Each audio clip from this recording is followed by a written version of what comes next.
healthcare information digitally. So I'd just like to share some few ground rules as we start. And the first one is please ensure that you're muted during the session to avoid interruptions.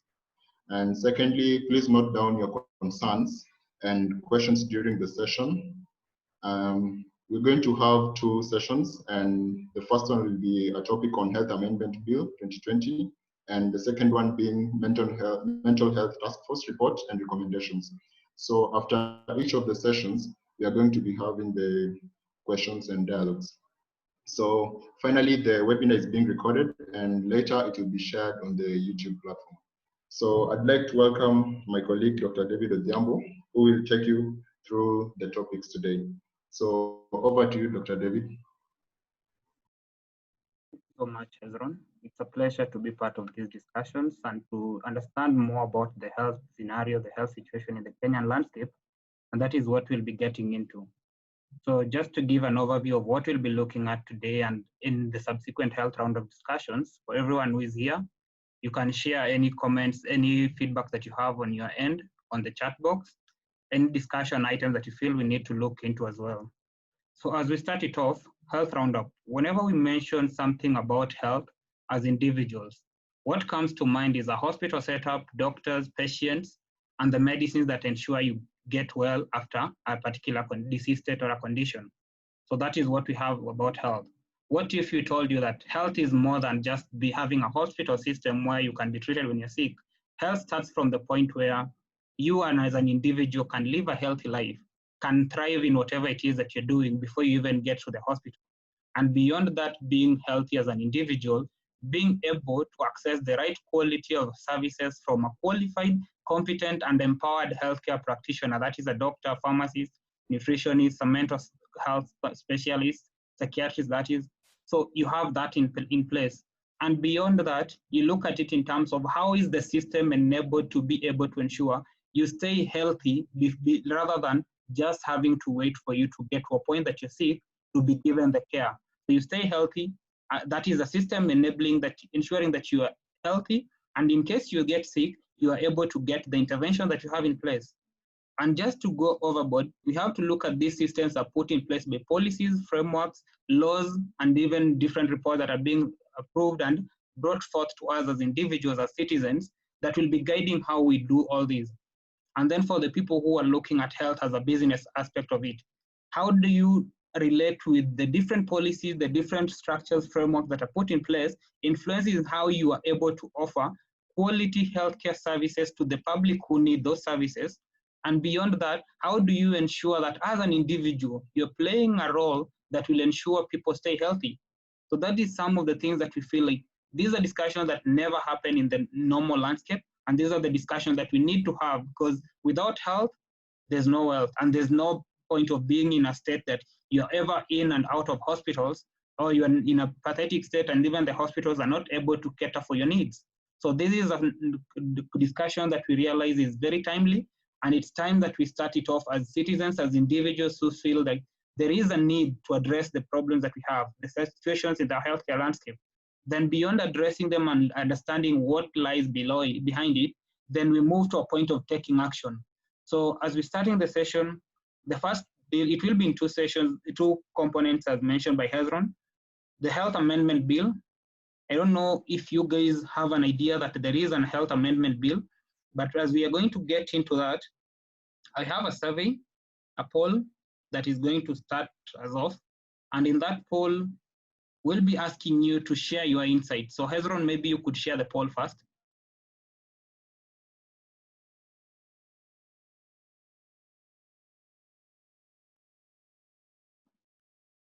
So the poll is up now.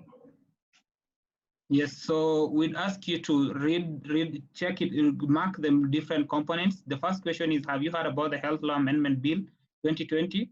And then two, if you know you've heard of it, that is for the people who've heard about the Health Law Amendment Bill. So do you think these amendments are responsive to our needs as Kenyans, as citizens?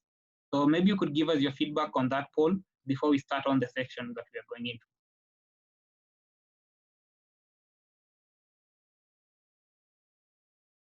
You can give it a minute, then Hezron, you'll read through and give us the feedback. Maybe you could just display this feedback as well.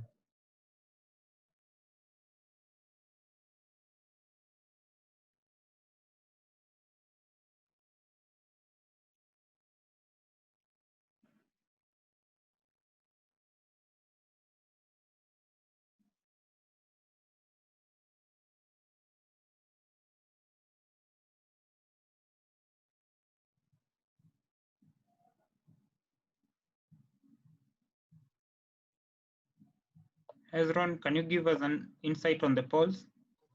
Yeah, so we're waiting for 11 more people to vote. Okay. Please vote.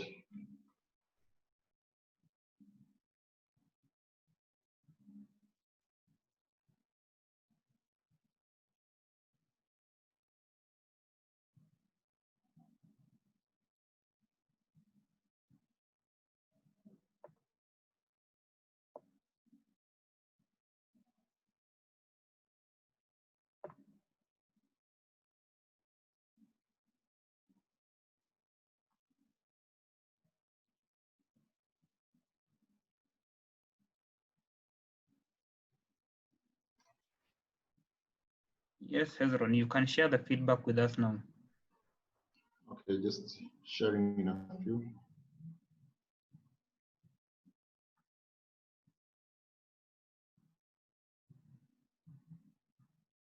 So this is interesting. 86% of us have heard about the Health Law Amendment Bill 2020. 73% feel the bill is not responsive to our needs as Kenyans. And that is a clear indication that there's work to be done. And that work starts with me and you taking the mantle and doing what we feel is right. Start getting the right information on what the changes and the implications of the same on our health, on the health of the society and our health systems. So that is a very critical component of it. So that is what we'll be looking at. So just to give you a background of the current situation as it stands, there is a health law amendment bill that was released last week, but one by the parliament. And in the bill that has been in place, we've had amendments that are ranging from 2017, 2018, up to 2019. So there are different components of the bill that have been amended, and I've listed them on this slide, as you can see. For each of the points that have had an asterisk on top of a particular component, there is an amendment and there is a concern that needs to be addressed. For example, the Medical Practitioners and Dentists Act Cap 253, the Physiotherapists Act Cap number 20 of 2014, the Health Records and Information Managers Act number 15 of 2016, Clinic Officers Training, Registration and Licensing Act number 20 of 2017, the Mental Health Act Cap 248, which will also give us a prelude into what we are going to look into when we're talking about the Mental Health Task Force report. Then we have Nutritionists and Dietitians Act number 18 of 2007, Counselors and Psychologists Act number 14 of 2014, also going to be part of the mental health report. Then we have the Kenyan Medical Training College Act, Cap 261, the Pharmacy and Poisons Act, Cap 244, Cancer Prevention and Control Act number 15 of 2012, the Medical Laboratory Technicians and Technologists Act, Cap 253A, Nurses and Midwives Act, Cap 257, which is very important because this is the year that WHO, the World Health Organization, has recognized that we need to acknowledge the role, the critical role that nurses and midwives play in ensuring access to quality care, the bedside assistance to every other hospital where you get admitted.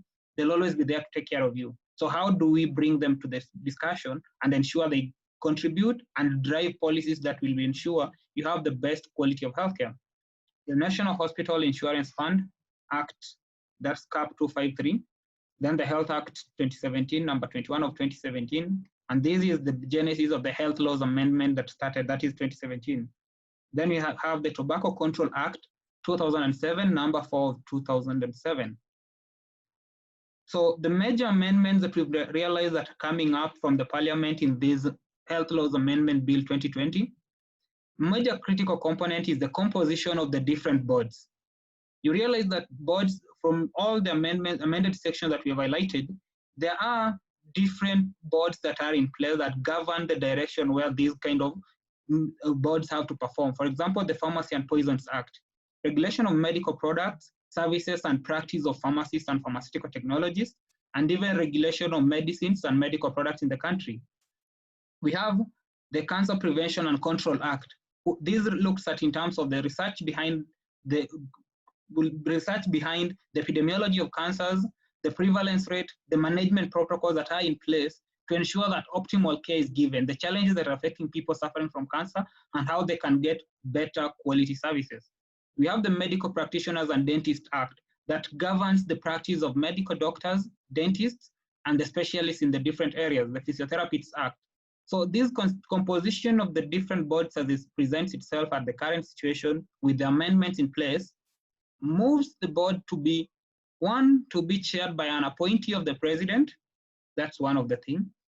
Two, other than having specified guidelines, for example, you have a Pharmacy and Poisons Act that will be managed by individuals who have zero or almost the minimal qualification in terms of the area that they're going to regulate, being allowed to be in such kind of boards.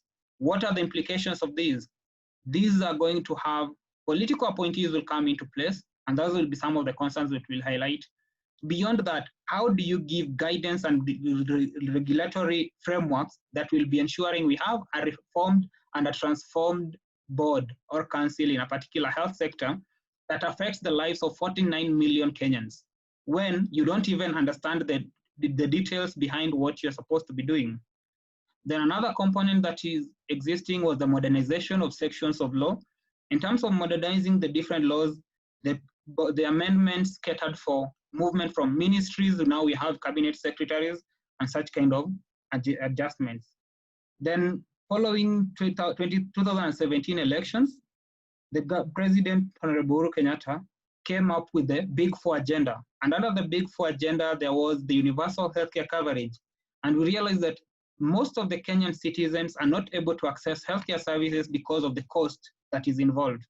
So in this case, there is the UHC, Universal Health Coverage Scheme, and a National Health Insurance Fund to cater for the vulnerable population that is being amended and is being introduced into the NHF Act 266, yes, 255 that is. Then there's the NHF structure established. Also, there have been issues around the structures. The National Quality Controls Lab was an entity under Pharmacy and Poisons Board, and there have been issues. So these are some of the amendments that are being put in place. So having mentioned the key amendments, actually majorly most of the sections, for example, medical practitioner, the physiotherapist, health records and information managers act, clinical officers training and registration, nutritionists and dietitians, counselors and psychologists act, the Pharmacy and Poisons Act, Cancer Prevention and Control Act, Medical Laboratory Technicians and Technologists Act, Nurses and Midwives Act. Most of the changes were revolving around compositions. And for each of these changes, there were arguments that were presented by the board. And what are these arguments?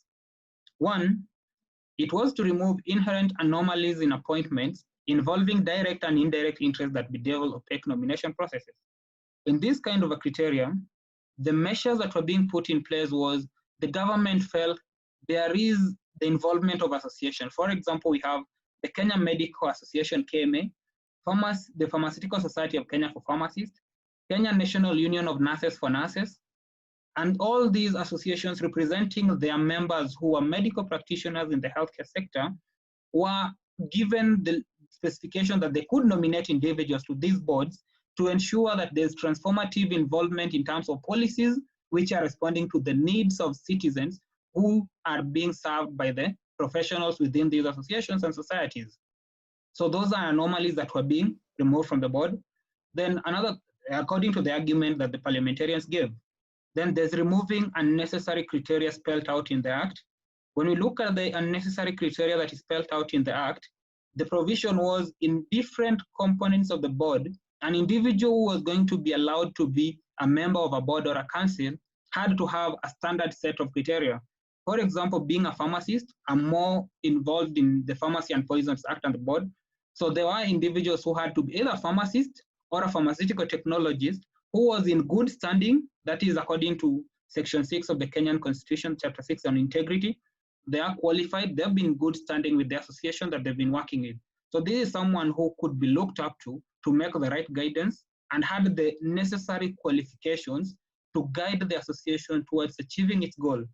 So those were considered unnecessary criteria spelled out in the Act, and therefore appointments were to be made by the CS and the PS permanent secretary and the president as appointee of the chairperson without a particular criteria on what qualification these persons need to fit to be able to lead the board or the council to achieve its mandate. Then another argument was to save taxpayer hugely expensive and litigious processes witnessed in the last decade due to historical anomalies. When you look at these expenses that were involved, it was a matter of the public coming into question the criteria that were put in, appointing a particular individual to a particular board or to a particular council, which ended up with court processes.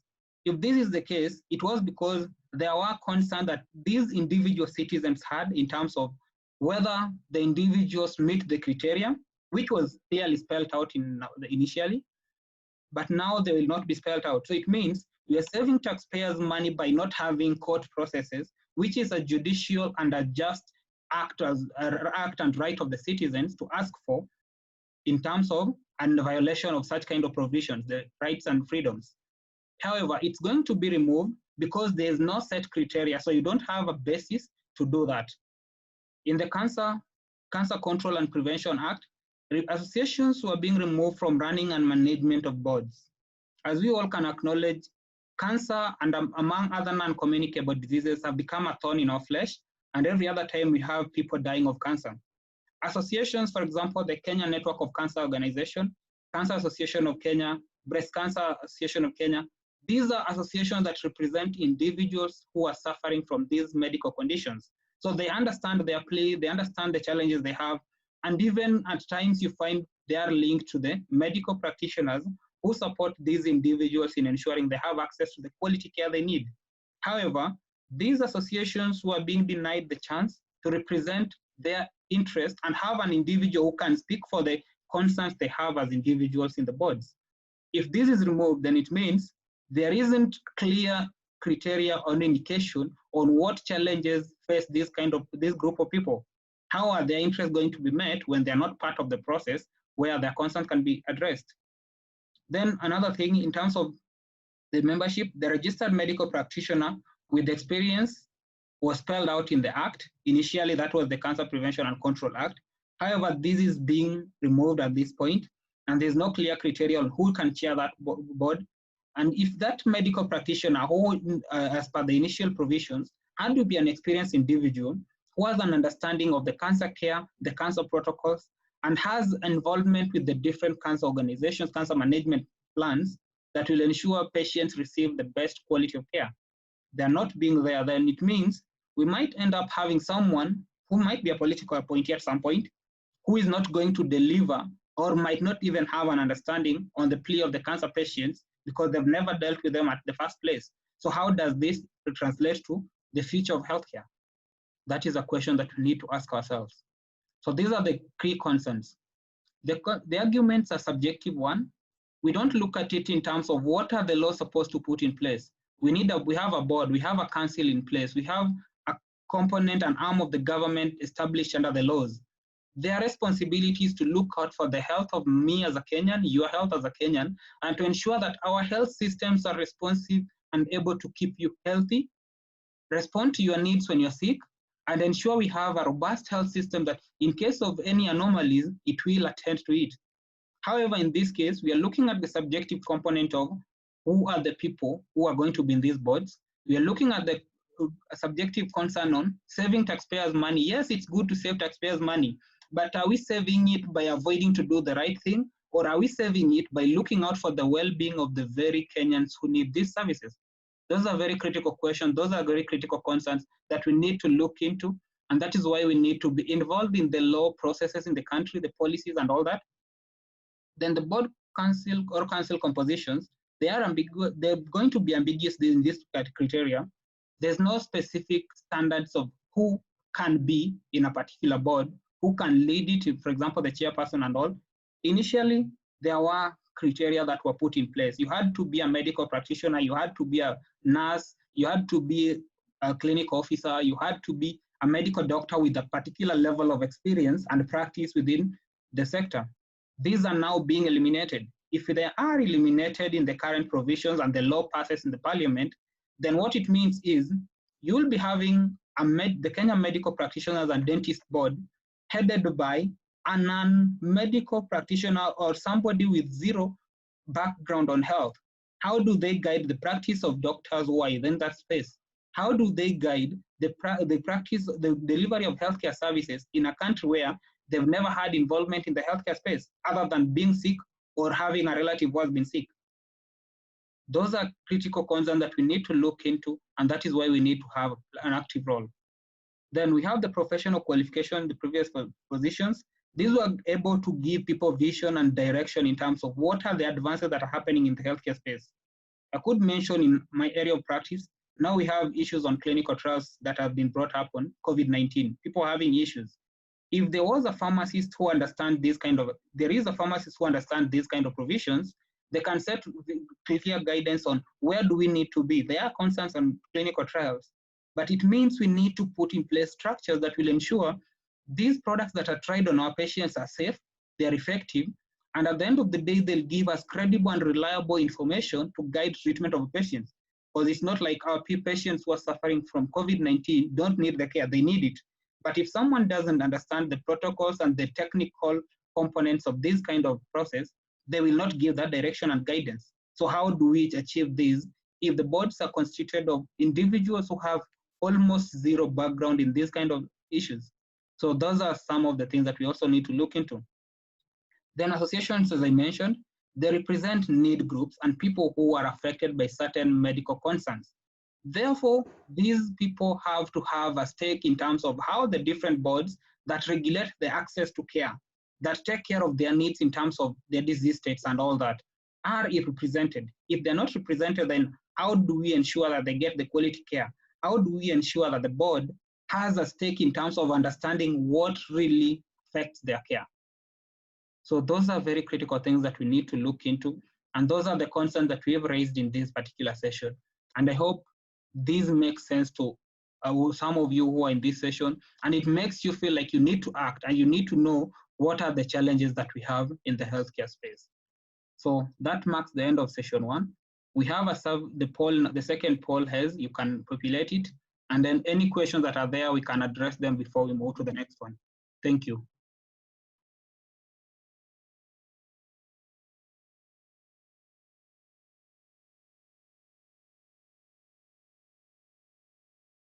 So we can have questions, concerns.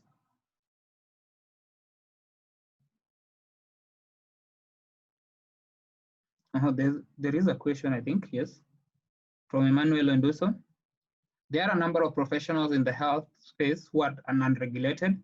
Where does all these leave them? Some of which all they have is an association, number of them are in the process of having the Bureau Act. Will this affect these processes?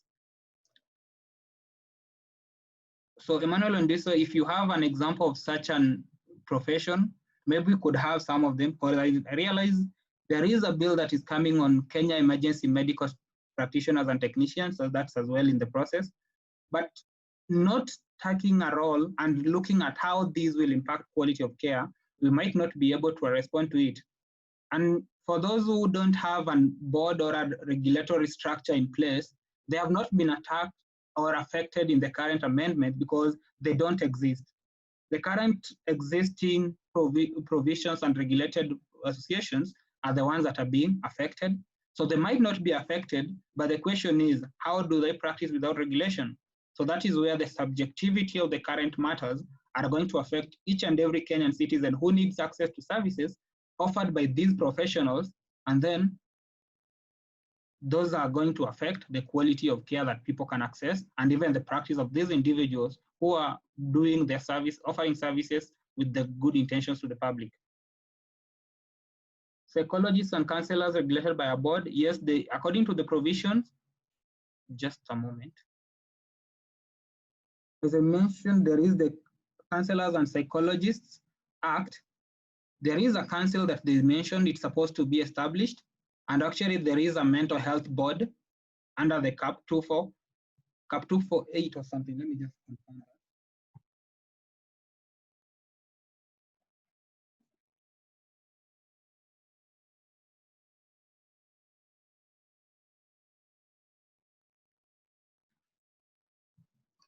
Yeah, that is under the Please mental continue health. filling up the polls. Thank you.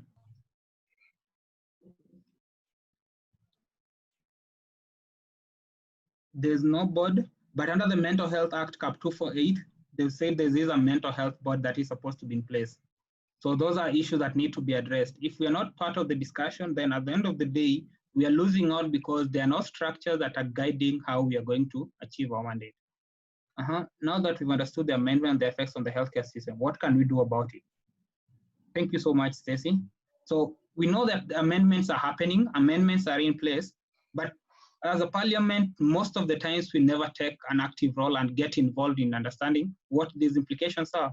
Now we have understood these are changes that are going to happen. We need to have civic responsibility as individuals, engage. Their social media platform. We have to realize that when these amendments were released, some medical practitioners and doctors who are in the social media platform highlighted some of the concerns. But have we really taken an active role and supported that discussion? Whether you're in the medical field or you're not, you are an individual who needs to live a healthy life. You are an individual who needs to access quality healthcare services. And you're an individual who has relatives, friends, and any other person who is around you needs to be safe. Now COVID-19 has affected every of your operations as a citizen. How do we get active and involved? Advocate for it on the social media platforms where you are. When such kind of discussions are coming up, don't let them be theirs versus ours. It's not for them. It's for you as an individual. It's for your people you care about. Let's be part of the discussion, hold our leaders accountable. And beyond that, when you go to a health facility to seek the care, ask them the challenges that they have. How can you respond to their challenges? How can you argue for them to have access to the quality services? Rather than leaving it to the media, leaving it to the medical practitioners and doctors to do the work, yet we'll sit back. I hope that I've answered you. Non-regulated, we have orthopedic technologists, occupation therapists, oral health officers, etc. There are around 9. So these are some of the things that maybe we could start following up on, Emmanuel. I'd request that if you have some insights on these, you can share the same with me on email. I'm typing the email address right now. Then we can start the discussion on how to advocate for these medical cadres to be catered for in terms of regulatory space. Psychologists, there's no board yet. There are no structures in place to regulate psychologists and counselors. Those are some of the things that we need to look into as well. So once we know which are the unregulated areas, what are the mandates of these regulations, then how do we drive that regulation to be responsive to the needs of the Kenyans? And then beyond that, ensuring people have access to quality healthcare services from individuals who are empowered, competent, and able to meet their needs. So thank you so much. So Hezron, maybe you could share with us the poll again.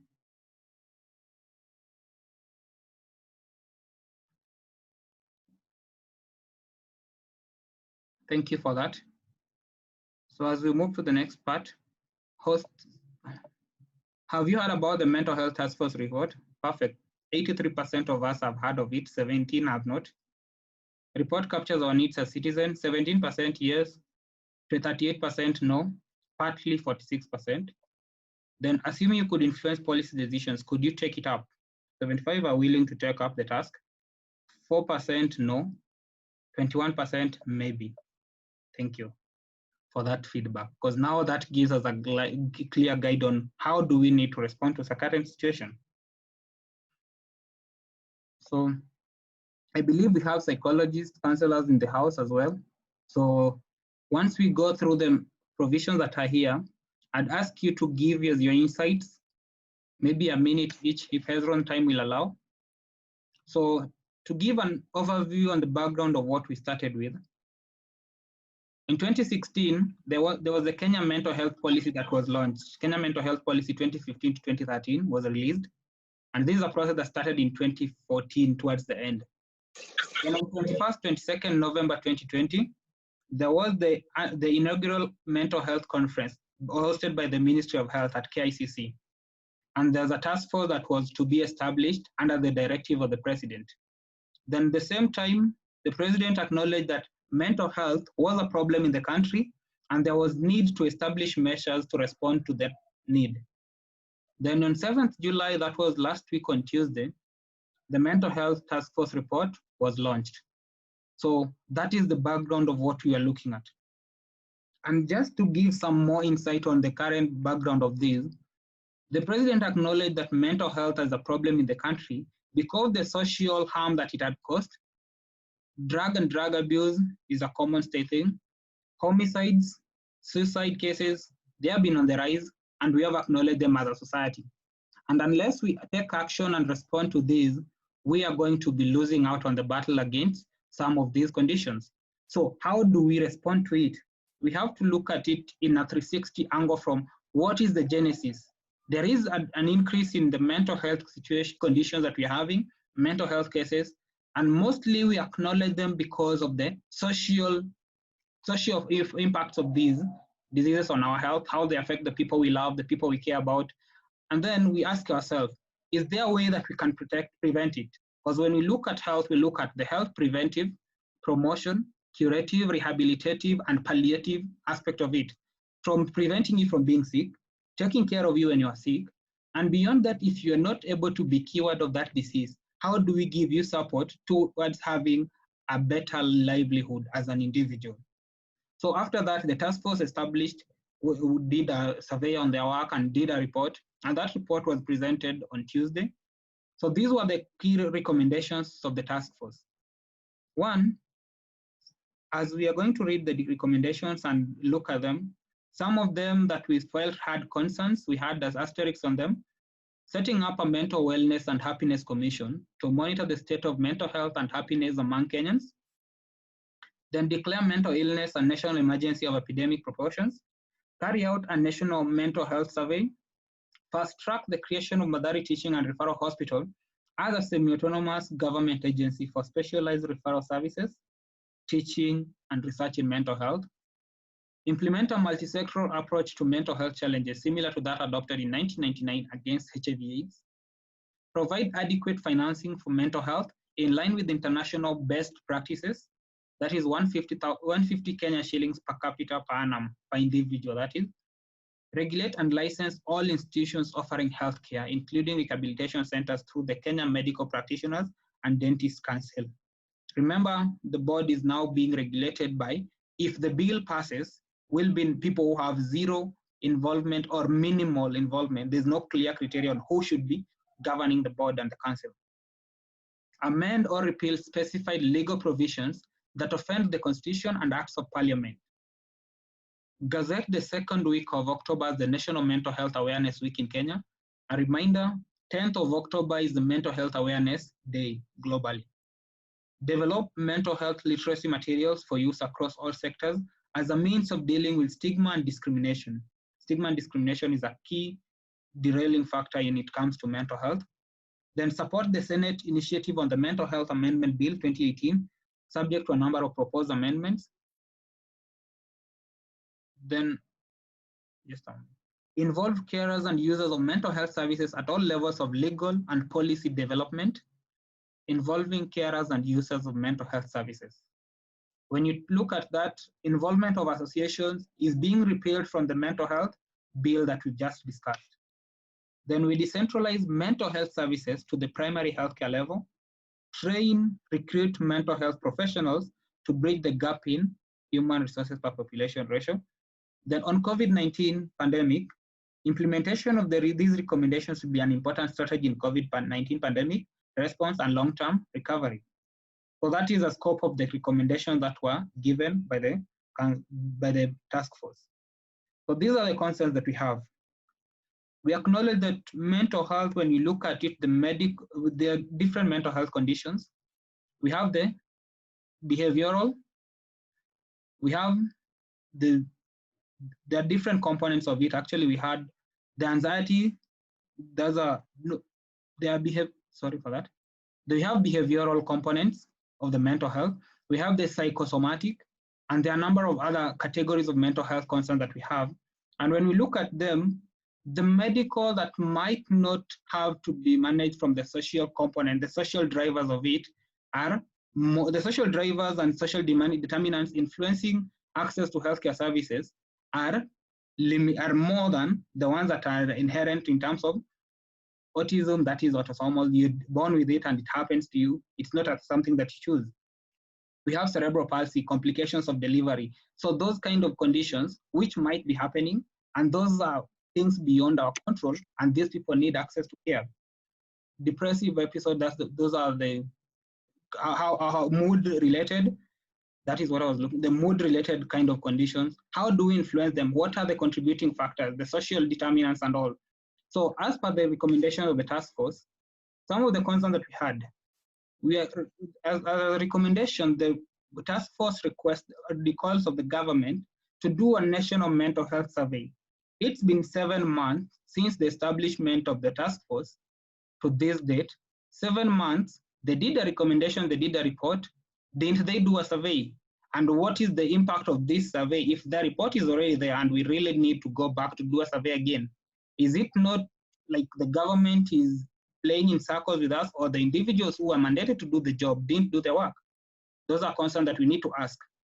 Then the social determinants of mental health were not addressed in the provision. It was highlighted that there is need for a multisectoral approach to addressing some of these concerns. Yes, there is need for multisectoral approach, yes, but what are the key measures that need to be put in place? Under the current situation on COVID-19, the reports have been churned out a number of times where we are looking at the social determinant. People have been laid off their jobs, economic hardships are coming in and all that. Lack of social structure that are supportive. We don't have a common direction, a common vision on where we are heading as a country. That is a stressor to most of the individuals, according to a current report that was presented by NTV.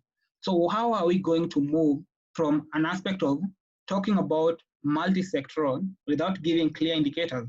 Because unless we determine the root cause of some of these mental health issues, we are not going to address them. Then there is the establishment of a mental wellness and happiness commission. When there is a mental health, there is already a mental health board as per the Act of Parliament Cap 248. That is something that I mentioned initially. But now we are looking at establishing of a mental wellness and happiness commission, which in hindsight would be almost doing the same thing as what the mental health board is supposed to be doing. Is this not multiplicity and duplication of responsibilities, creating more positions and structures in place, yet the actual need of Kenyans who need these services, the actual Kenyans who are affected, are not being addressed? Then involving caregivers and users of mental health services, when Parliament revokes the same provisions of involving associations and individuals in their care, because there is a concern about accountability and holding people to account on whether they are performing or failing us. And these are some of the things that we also need to look into. So that is a wrap on most of the things. I believe, from my perspective, the report is a good report, not fully bulletproof. There are certain concerns that need to be addressed, and we need to hold each other accountable and be socially responsible individuals by looking at it in terms of what are the concerns that we have as citizens. Do we really look into solving the problems, or we are giving superficial concerns and having a number of policies and reports coming out every other time, yet there's no actual work that is being done by individuals and for individuals who really need the services? And beyond that, we have psychologists, we have counselors, we have psychiatrists in terms of the mental health space, and we have individuals who have lived experiences. We have individuals who have sought care, we have individuals who are relatives, parents, friends, and people within our social structure. How do we engage the government and different stakeholders in the space to ensure that there is need, and the need is being addressed? And that need is being addressed from a whole 360 angle, where we are looking at the contributing factors, the alleviating components, and the support structures that are in place to ensure that people can be healthy, people can live meaningful lives, that they believe there's something that they're contributing to. And as I'm going to end this presentation on the Mental Health Task Force report, in terms of mental health, it's the ability of an individual to achieve their potential in life, contribute meaningfully to their societies, and other than contributing to their societies, living a meaningful life, they realize their potential. So are we able to? And is the report having the structures in place that's going to guide us towards that? If not, then it's time for us to ask for really what we really need as citizens. And once we do that, we'll be at a better position. Thank you so much. And Hezron, I'll hand over back to you for the questions and for the comments for the people who want to share with us. Thank you. So thank you so much, Dr. David, for sharing the insights. And the floor is now open for questions. And if you have any question, you can just ask. So I'll read the comments on the chat box as well.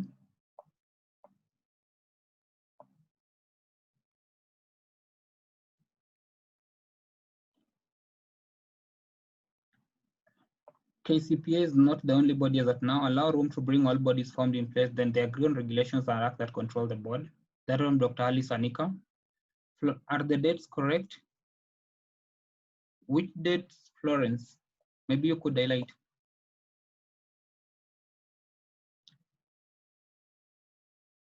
Oh, the mental health conference was on 21st and 22nd November 2019, not 2020. Sorry about that. Then the dates on the slides are not yet. Okay, that was an oversight on my end. Thank you for the clarification. Then why should regulation of all institutions offering MHPPS be regulated by medical and dentist council? This council is not superior to other council. There's a need for a self-regulating council, but unless there is any, then there's that responsibility has to be transferred to another board.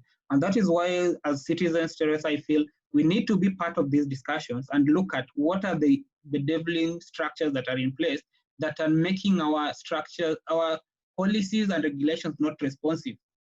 If the psychologists, counselors, and psychiatrists are the people who are offering services to individuals, then why don't they have a board? Why don't we drive an action for them to respond to the needs in that area other than letting it to be to other entities? So those are some of the things that need to be addressed. But if we take a back seat and look at things and complain, we want to be addressing them. And that is why we look at it in terms of how do we create awareness about these measures that are happening in the space?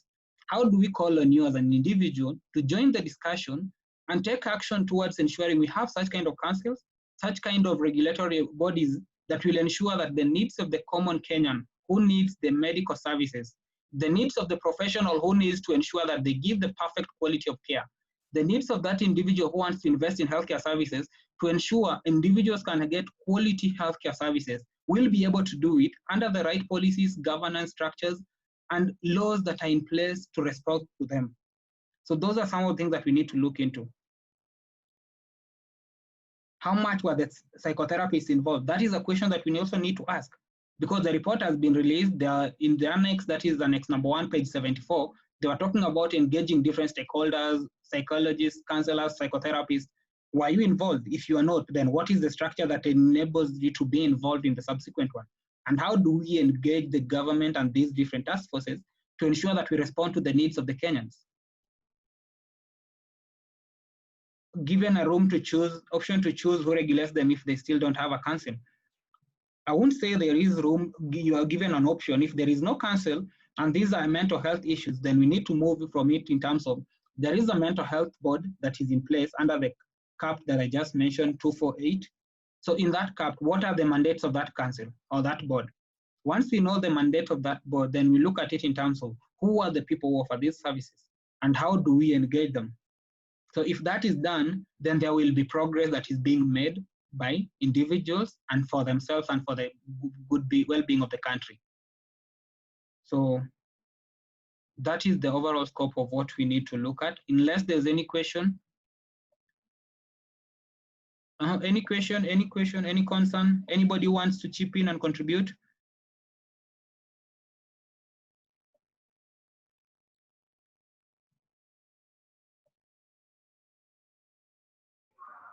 Aflin has shared some materials with that. Great presentations and deliberation. The question on the board and commission will be greatly asked directly to the task force, right? Here you go, you're invited for a webinar. There's a webinar that they're inviting us to on July 13th, that's tomorrow, I believe. So whoever is interested, you're free to join in and contribute to that discussion. On operationalization, I'm not so sure, but that is something that we can follow on as well, Teresa. Preventive and treatment measures, this profession is very much needed. Well, thank you. So Hezron, then we have a final poll for you, and we'd ask you to contribute to it and give us your feedback. So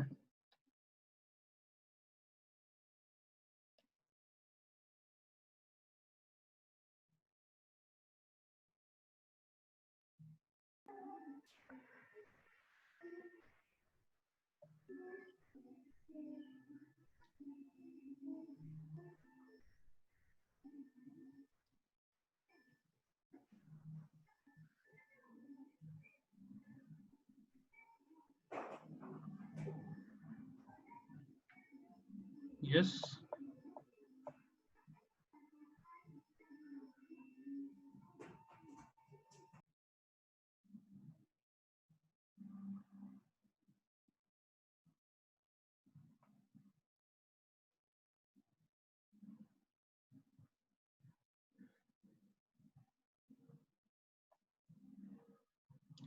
Can you all see the poll?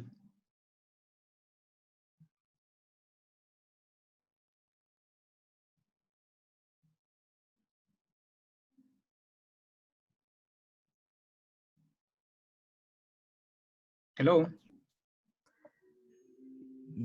Yes, we could see it, but I think Oh, there's been poll a 3 bit is wrong. here. Thank you. So we have a poll in terms of evaluation of the current session that we've had.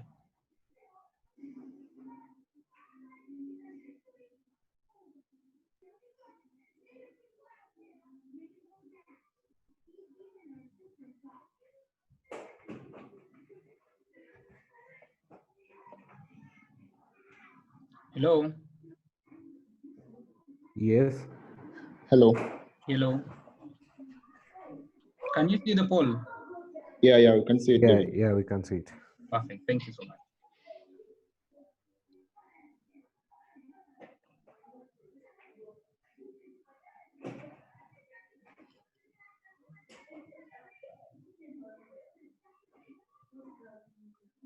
Yes, there's a very critical concern by Tracy. How about more health professionals getting into leadership? This is a very critical point, and I've realized that in terms of the current response that we're having as a country, there have been very few of healthcare practitioners getting into leadership positions and even taking an active role in terms of advocating for different health reforms and even the governance structures. And when this happens, the leaders are not able to meet the needs of citizens. That is the same thing that we're talking about when we look at it in terms of the different policies that are being passed by the government. And then other than that, look at it in the current situation that we've had at least kind of advocacy within the healthcare space. And this is pushing it to a point where there's little need for health practitioners and medical personnel in the different councils and boards that are regulating, because that will mean they'll be holding the government more accountable and pushing them to do what they really need to do. And that is something that we have to acknowledge, and we have to accept that it's not what we want as citizens, our leaders don't want that. And that is why we need to act and ensure it's happening. And it happens when me and you know what we really need in terms of our healthcare services. Me and you really know what we need for the different practitioners who need access to services. As you all can bear witness, there is a medical doctor who has lost her life to COVID-19 in a situation where even reports are coming out that she had to foot her own hospital bills, yet she was taking care of patients when she got infected. So how do we move beyond the aspect of looking at things from a self-centered component to looking at it in terms of what does the society need, and how do we make that aspiration of the common society come to be? So those are some of the things that we need to look at. The webinar will be hosted by the task force, just an addendum to that point. Thank you so much, Aflin. So that's it. Some of these questions that we have, we can ask the task force tomorrow during the forum. And thank you for sharing that, Aflin. The third poll is up. For those of us who have not responded, please do. We've had only 31 out of 45, so 14 more has yet to poll, to contribute. Please make your contributions. Could I also weigh in as a poll? Yes, you can.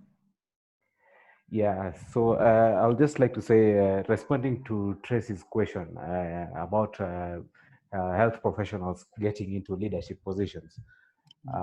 And as you've mentioned, what we are currently doing is we wait for the leaders we have currently to put these amendments out, then we respond as if we are fighting. So I think we should take up an active role, present recommendations to them before they give us what they have, then we have to now do a push and pull sort of thing. So I think as professionals who are in these spaces, yeah, we should take an active role, come up with these policy documents as we want them, because we interact with the people. We know what the people want. We know what we want as professionals, so that we present proper documents, so that we don't give them a chance to come up with funny stuff and implement them. So Sheila, the poll is currently on. I think you guys can see it on your screens.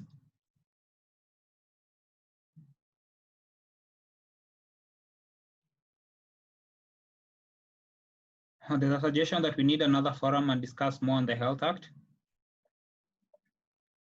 That is a possibility. We look into that consideration, and probably the next session we could be looking at the different aspects that are affected. Sharing my contacts. You can send me an email to this email address I'm sharing right now.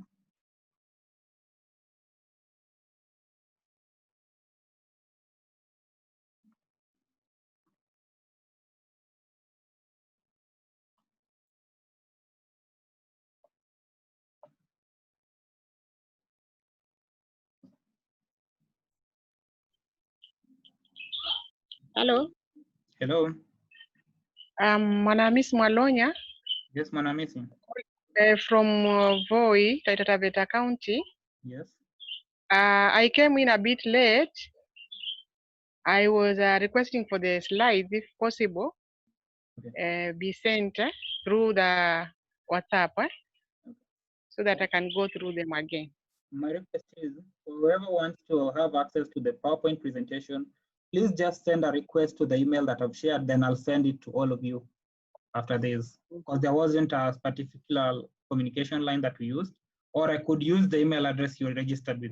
But if you could send an email in, that would be far much better. Thank you. Okay, thank you. Thank you so much, Manamis. So we're ending the poll at 34 to 44. 10 of us haven't voted. So to end the polling, I'll be share results with you. So this session has been beneficial. 31 out of the 34 who have responded, not beneficial to the 3. I hope you share your feedback on terms of how we can make improvements, and we'd be really, really glad to make those adjustments for the 3, so that we cater for the needs of each and every individual. So will you take part in advocating for change? 33 will do, 1 won't. For the person who feels like you're not going to do so, we really wish you could. And in case there's something particular that makes you feel like you are not willing to take part in this discussion, then we would really want to make adjustment and cater for that need as well. So please feel free to share in and share your information with us so that we can make improvements. Because at the end of the day, health is not an individual's responsibility. It's our whole responsibility as a society, as a nation, because we have to look out for each other. That's the only thing that will get us past this. So thank you. With that said, I think I'll hand back over to Hezron to close the meeting for us.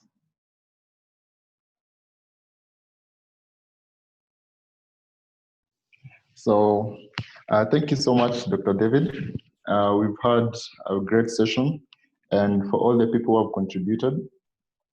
And we are looking forward to work creating a better healthcare space for us. And like David has said, it starts with us to be able to achieve this. So in the future, we'll also be having more sessions like this, and we'll be discussing on health matters that affect Kenya. And yeah, that's all. So thank you so much again, and the presentations will be shared to you all. Thank you. Yes, and there's someone who has just shared that we make it more public. It's me and you to make it public so that people can have an insight on this.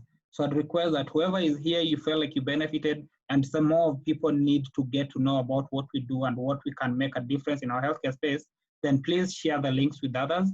We'll do it when we have the subsequent session. It should be every Sunday from 4 to 5. So please help us spread the word. Thank you so much.